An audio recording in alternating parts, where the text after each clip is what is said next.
से हमने एक एकत्व का प्रतीक इस संसार को अगर बनाना है तो शुरुआत हमें पहले खुद से करनी है।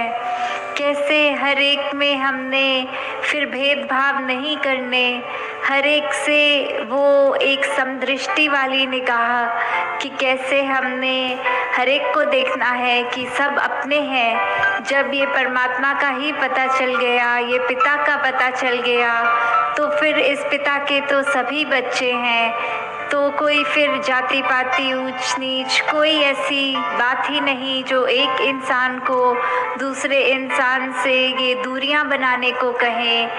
फिर कोई वजह नहीं रह जाती कि हम अपने मनों में दीवार बना लें।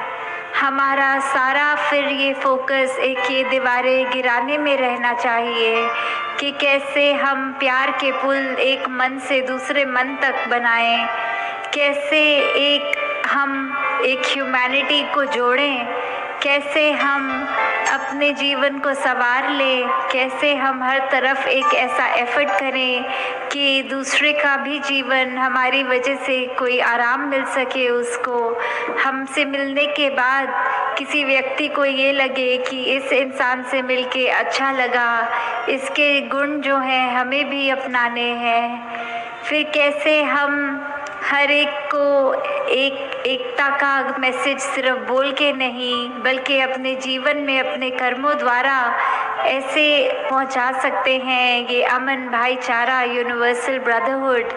फिर एक हार्मनी इन वननेस वाली बात कि कैसे हमने एक दूसरे का सहयोग करना है, कैसे हमने इस संसार को फिर एक आए तो हैं अपनी जिम्मेवारी भी निभानी है, परिवार के लिए भी, या जो भी कभी बचपन में स्कूलिंग, बड़े होके कॉलेज, फिर अपना एक गृहस्थी का उस तरह से एक मार्ग, कामकाज, जैसे भी परिस्थिति जीवन में है तो वो सब तो करना है, वो तो ड्यूटी है, वो तो रिस्पॉन्सिबिलिटी है, ये तो कर्तव्य है, उसको ज़रूर निभाना है। पर इस दुनिया में खो नहीं जाना।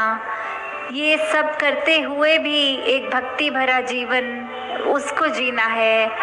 जैसे एक उदाहरण, एक अगर कोई हमारा प्रिय मित्र है तो उसके बारे अगर हम सोच रहे हैं तो हमें कोई सोचने के लिए अलग विशेष समय नहीं निकालना है। उसके लिए एक हमारे अच्छे भाव, अच्छे विचार, अच्छी सोच करने के लिए कुछ खास अलग नहीं करना।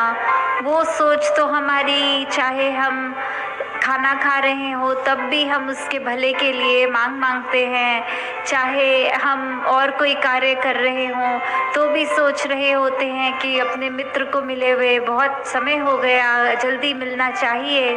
तो ऐसे करते हुए हमें ये अपने मित्र के लिए जो प्यार की भावना है, जो एक मगन है हम उसकी दोस्ती में, उसके लिए अलग समय नहीं निकाल रहे, अपने कार्य करते हुए उसको याद कर रहे हैं। वैसे ही जीवन में भक्ति को करते हुए कोई खास समय नहीं निकालना। जब भी हम जो भी कर रहे हैं, हमारा जीवन, हमारी सोच, हमारा व्यवहार, हमारे कर्म ऐसे बन जाते हैं कि उसमें भक्ति हर समय रच जाती है। तो कैसे ये भक्ति की शुरुआत हो, ये भक्ति को भी हम अगर ये मान लें कि हमने बहुत ही रिलीजियस स्क्रिप्चर्स पढ़ लिए हैं, हम तो अपनी आस्था रखते हैं कहीं, वो सब मुबारक है। पर पहले किसी भी धार्मिक स्क्रिप्चर को अगर हम पढ़ लें तो पढ़ने में यही संदेश आता है कि इस परमात्मा को जाना जा सकता है, ये विराट स्वरूप देखा जा सकता है। तो जब हम इसकी जानकारी ले लेंगे तो ही ये असली मायने में हमारी भक्ति शुरू होगी। फिर वो भक्ति भी वैसी होगी जिसके बदले में हम इस परमात्मा से कुछ ये नहीं चाहेंगे कि परमात्मा हम तेरी भक्ति कर रहे हैं, इसके बदले हमें कोई ये चीज़ चाहिए कि वो चीज़ चाहिए, नहीं। फिर वो एक समर्पित भाव से भक्ति शुरू होती है। फिर ये मान के कि प्रभु तूने इस संसार में हमें लाया है, हमें श्वासें दी हैं, तो ये श्वासों में बस हर श्वास में तेरा शुक्रिया हो, तो कैसे फिर हमारे स्वभाव में भी ये रहता है कि हम हर पल एक सुमिरन कर रहे होते हैं, किसी की भी सेवा करने से कतराते नहीं, और सेवा करते हुए भी भाव ये होते हैं कि हम किसी की मदद करके अपना नाम नहीं कमा रहे हैं, बल्कि ये मान के कि ये तो हमारा फ़र्ज़ ही है, ये तो हम कर ही नहीं रहे,